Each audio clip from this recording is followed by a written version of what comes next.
자, 오늘 본문은 예수님께서 부활하신 후에 제자들에게 두 번째 나타나셨을 때 일어난 사건에 대해서 기록되어 있어요. 자, 예수님께서 부활하시고 첫 번째 나타나셨을 때의 사건을 기록하신 것은 이해가 되죠? 왜 그랬는지. 예수님이 부활하셨기 때문에. 그런데 두 번째 나타나신 사건까지 왜 또 이렇게 자세하게 기록하고 있을까? 거기에는 한 가지 이유가 있다고 그랬죠. 첫 번째 예수님께서 제자들에게 나타나셨을 때는 도마가 없었어요. 그런데 두 번째 나타나셨을 때는 도마가 있었어요. 그래서 첫 번째 자리에는 없었던 도마가 이제 두 번째 나타나신 예수님을 보면서 생겨진 한 가지 사건을 우리에게 가르쳐 주시기 위해서 이 사건이 기록되었다. 자, 예수님이 첫 번째 나타나셨을 때 그 예수님을 만난 제자들이 도마에게 뭐라고 말했습니까? 25절에 나오죠. 다른 제자들이 그에게 이르되 우리가 주를 보았다. 다시 말해서 예수님이 부활하셨다라고 말했어요. 자, 이 말을 듣고 도마는 어떤 반응을 보였다고요? 25절 다시 전체를 읽어보면 다른 제자들이 그에게 이르되 우리가 주를 보았노라 하니 도마가 이르되 내가 그의 손에 못자국을 보며 내 손가락을 그 못자국에 넣으며 내 손을 그 옆구리에 넣어보지 않고는 믿지 아니하겠노라. 그럴 리가 있느냐? 예수님이 부활하셨다고 내가 이 손가락을 그 못자국에 넣어보고 내가 이 손을 그 옆구리 창자국에 넣어보지 않고는 믿지 못하겠다. 무슨 말이라고 그랬어요? 이 말은 예수님이 부활했다면 내 손에 장을 지지겠다라는 뜻이라고 말씀드렸어요. 자, 이런 도마가 있을 때 예수님께서 두 번째로 나타나신 거예요. 예수님이 나타나셔서 특별히 도마를 향하여 뭐라고 말씀하십니까? 27절 보세요. 도마에게 이르시되 내 손가락을 이리 내밀어 내 손을 보고 내 손을 내밀어 내 옆구리에 넣어보라. 그래야 믿음 없는 자가 되지 말고 믿는 자가 되라. 자, 이 말을 들은 도마가 뭐라고 고백합니까? 그 다음 절 28절에 도마가 대답하여 이르되 나의 주님이시요 나의 하나님이시니이다. 방금 전까지 뭐라고 말했어요? 예수님이 부활했다고? 무슨 말도 안 되는 소리야. 예수님 죽었잖아. 예수님 부활했으면 내 손에 장을 지져. 이렇게 말하던 도마가 뭐라고 말해요? 나의 주님이시요 나의 하나님이시니이다. 놀라운 변화가, 도무지 기대할 수 없는 역사가 일어났어요. 자, 이 사실을 통해서 우리가 지난 시간에 교훈을 받았죠. 어떤 교훈? 우리도 전하자. 뭐라고? 예수님을 먼저 본 제자들이 우리가 주님을 보았다. 뭐 특별한 내용 아니에요. 우리 부활하신 주님을 보았다. 그 뒤에는 누가 역사했어요? 예수님이 하신 거예요. 그래서 예수님이 부활했다면 내 손에 장을 지지겠다. 우리 주위에도 많죠. 내가 예수 믿으면 내 손에 장을 지진다. 이런 사람 많죠. 신경 쓰지 말라는 거예요. 그럼에도 불구하고 우리가 주를 보았다라고 말한 제자들처럼 나는 예수님을 믿는다. 너도 예수님을 믿기를 원한다. 예수 믿으면 구원받는다. 전하기만 해라. 그 나머지는 누가 하신다? 주님이 하신다. 하나님이 하신다 하는 것에 대해서 교훈을 받았어요. 누가 그 증거입니까? 도마가 그 증거예요. 예수님이 부활하셨다면 내 손에 장을 지지겠다고 말한 그들이 우리가 주님을 보았다는 그 말로 인해서 나의 주님이시오 나의 하나님이시니다 라고 고백하게 되었다는 것이. 자, 그런데 이 과정 속에서 우리가 오늘 생각해 보아야 될 또 하나의 교훈이 있어요. 그것은 무엇인가? 예수님의 전지하심이, 모든 것을 아시는 예수님. 자, 예수님이 첫 번째 부활하셨을 때 도마가 그 자리에 없었죠. 그런데 예수님의 부활하신 그 모습을 본 제자들이 도마에게 우리가 주님을 보았다고 하니까 도마가 뭐라고 말했어요? 내 손가락을 그 손 못자국에 넣어보고 내 손을 그 옆구리 창자국에 넣어보지 않고는 믿지 못하겠다. 여러분, 예수님이 이 말을 들었습니까? 안 들었습니까? 안 들었어요. 예수님께서 제자들에게 첫 번째 나타내신 후에 제자들이 예수님을 보고 어디서 도마를 만났는지도 몰라요. 도마를 만났을 때 우리 주님 보았어. 주님 부활하셨어. 그러자 도마가 에이 뭔 소리야. 그런데 예수님께서는 그 사실을 아셨어요. 그래서 두 번째 도마가 있는 자리에 나타나셨을 때 예수님이 먼저 말씀하시죠. 네 손을 내 손 못자국에 넣어보고 네 손을 내 옆구리 창자국에 넣어보고 믿지 못하는 자가 되지 말고 믿는 자가 되라. 어떻게 하셨을까요? 예수님은 하나님의 아들이시. 아니, 예수님은 하나님이세요. 전지전능하신 하나님이세요. 우리의 말과 행동, 아니 우리의 생각까지 아시지 못하는 것이 하나도 없어요. 시편 7편 9절은 이렇게 말합니다. 의로우신 하나님이 사람의 마음과 양심을 감찰하시나이다. 한 구절 더 같이 읽어볼까요? 시편 11편 4절 화면 보시고 같이 읽습니다. 여호와께서 그 성전에 계시니 여호와의 보좌는 하늘에 있으며 그 눈이 인생을 통촉하시고 그 안목이 저희를 감찰하시도다. 한 구절 더요. 시편 33편 13절에서 15절 시작. 여호와께서 하늘에서 굽어보사 모든 인생을 살피시며 곧 그가 거하시는 곳에서 세상의 모든 거민들을 굽어 살피시는도다. 그는 그들 모두의 마음을 지으시며 그들이 하는 일을 굽어 살피시는 이로다. 아멘. 한 구절 더 봅니다. 시편 94편 9절 시작. 귀를 지으시니가 듣지 아니하시랴 눈을 만드시니가 보지 아니하시랴. 무슨 말들이에요? 하나님은 다 보신다. 하나님은 다 아신다. 하나님이 듣는 귀를 지으시고 하나님이 보는 눈을 지으셨는데 눈과 귀를 지으신 하나님이 모르시는 것이 있겠느냐? 다 아신다. 겉으로 드러나는 행위는 말할 것도 없고 겉으로 들리는 소리는 말할 것도 없고 보이지 않고 들리지 않는 마음의 생각까지도 다 아신다. 그래서 시편 139편에 보면 우리는 이 하나님의 눈을 피할 수 있는 방법이 없다. 이 세상에 이 하나님의 눈을 피할 수 있는 곳은 그 어디에도 없다라고 잘 설명해 주고 있어요. 역시 같이 한번 읽어보겠습니다. 시편 139편 7절에서 12절까지 화면 보시면서 다시 읽습니다. 시작. 내가 주의 영을 떠나 어디로 가며 주의 앞에서 어디로 피하리이까? 내가 하늘에 올라갈지라도 거기 계시며 수월에 내 자리를 펼지라도 거기 계시니이다. 내가 새벽 날개를 치며 바다 끝에 가서 거주할지라도 거기서도 주의 손이 나를 인도하시며 주의 오른손이 나를 붙드시리이다. 내가 혹시 말하기를 흑암이 반드시 나를 덮고 나를 두른 빛은 밤이 되리라 할지라도 주에게서는 흑암이 숨기지 못하며 밤이 낮과 같이 비추이니이다. 주에게는 흑암과 빛이 같음이니이다. 아멘. 자, 먼 바다에 가도 이 땅 끝까지 가도 주님이 거기 계신다. 주에게는 흑암과 빛이 같다. 우리는 깜깜하면 보지 못해. 그러나 주님께는 흑암과 빛이 같아서 보시지 못하는 것이 하나도 없고 아시지 못하는 것이 하나도 없다. 여러분, 우리가 어떻게 살아야 되겠어요? 요즘 가는 곳마다 CCTV가 있어서 좀 불안하죠. 그냥 어디 가도 그냥 다 나를 보는 것 같아서 조심스럽죠. 여러분, 우리가 사실 세상을 그렇게 살아야 돼요. CCTV는 그래도 사각지대가 있어요. 이번에 저 신림동에서 큰 사건이 일어났는데 그것도 CCTV가 있어야 그렇게 많은데 그 CCTV가 없는 곳, 그 CCTV의 사각지대를 골라서, 그러나 하나님의 눈은 사각지대라는 게 없어요. 모두 다 보시고 모두 다 아세요. 그러므로 우리는 두렵고 떨리는 마음으로 늘 우리의 언행 심사를 조심하며 삼가하며 살아갈 수 있어야 돼요. 자, 그런데 그렇다고 해서 우리가 하나님 앞에서 늘 무서워하는 마음으로, 두려워하는 마음으로, 덜덜 떠는 모습으로만 살아라 하는 것이 오늘 본문의 교훈 전부는 아니에요. 당연히 그렇게 해야 하지만 늘 하나님을 경외하는 마음으로, 삼가하고 조심하는 마음으로 살아야 하지만 그보다 더 중요한 교훈은 우리 주님께서는 내가 말하기 전에 내 마음의 생각을 다 아신다. 내가 말하기 전에 내 마음의 모든 소원까지 다 아신다. 또 세상 그 어떤 사람도 뭐 내 남편이라 할지라도 내 아내라 할지라도 아니 내 부모라 할지라도 아니 내 자녀라 할지라도 내가 어디에서 뭘 하고 있는지 몰라서 어떤 어려운 가운데 처했을 때 나를 도와줄 수 없다 할지라도 즉시 달려와 줄 수 없다 할지라도 누구는 어디서든 모든 것을 아시고 보시는 주님께서는 내가 도움이 필요할 때 가장 좋은 방법으로 가장 적절한 때에 나를 도와주시고 지켜주실 수 있다라는 것이. 그래서 시편 139편 3절에는 이렇게 말해요. 나의 길과 눕는 것을 감찰하시며 나의 모든 행위를 익히 아시오니. 한편으로는 두렵죠. 그러나 다른 한편으로는 어때요?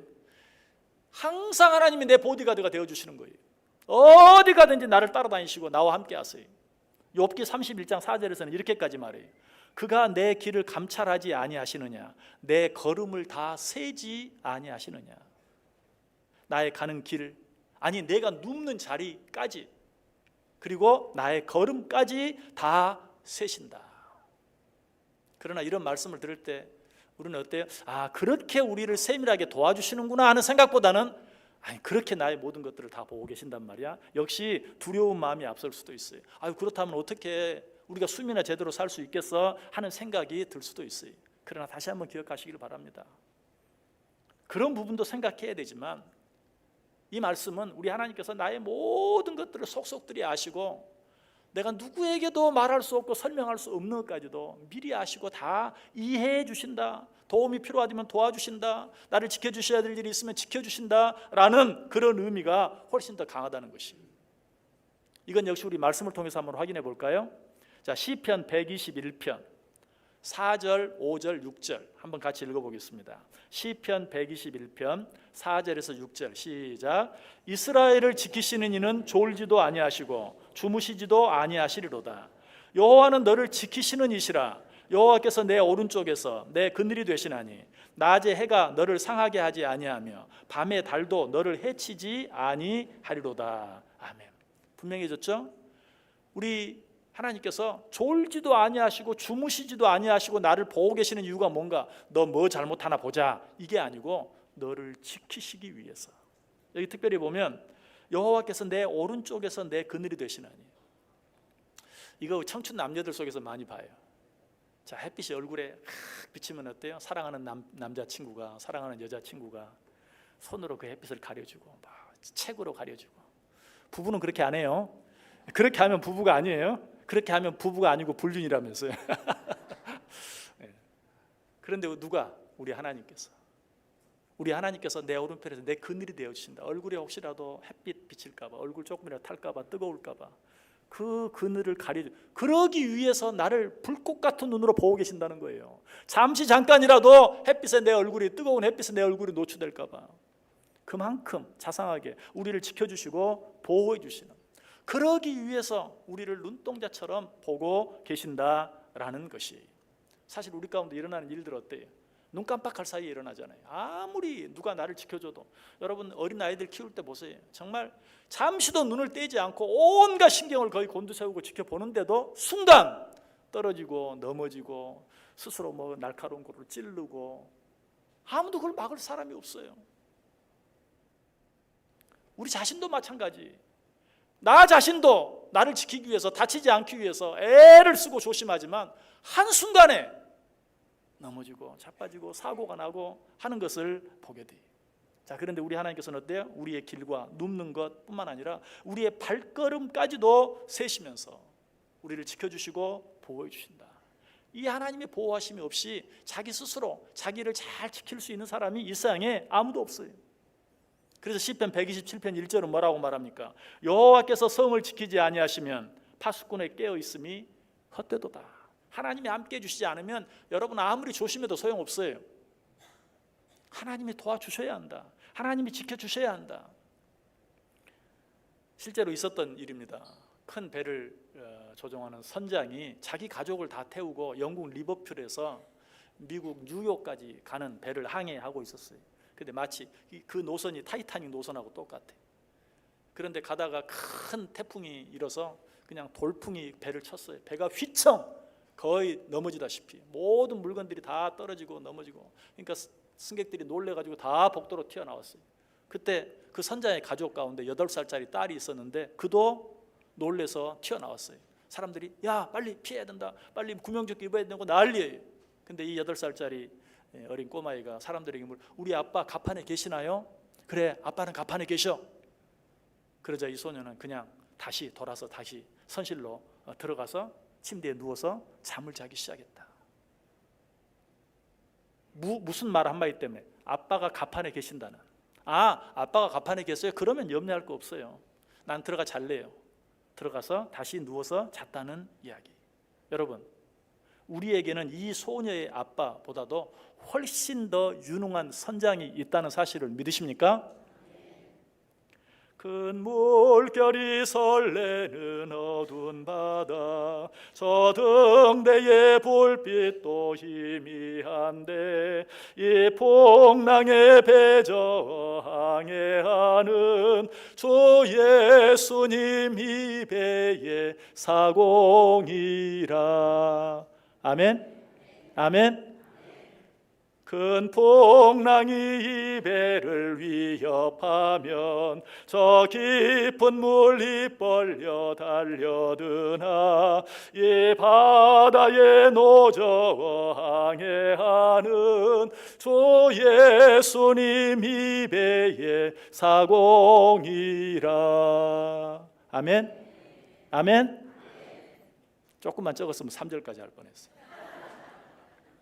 정말 이 하나님 우리가 믿고 산다면, 정말 이 하나님 우리가 믿고 산다면 우리는 어떻게 해야 할까요?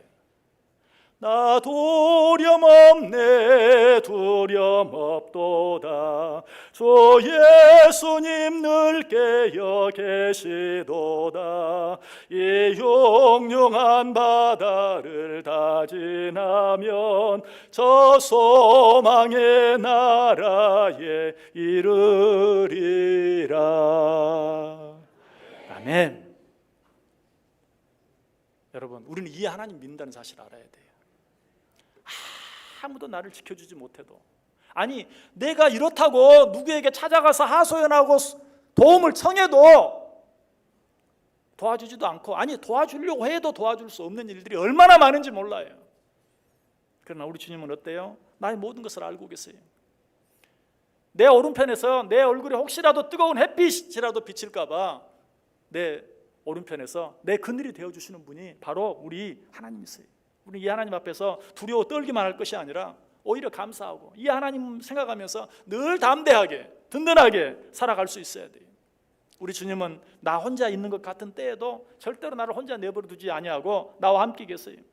우리 주님은 아무도 알지 못하고 아무도 도와줄 수 없는 일까지도 먼저 아시고 도와주시고 나를 지켜주시는 분이에요.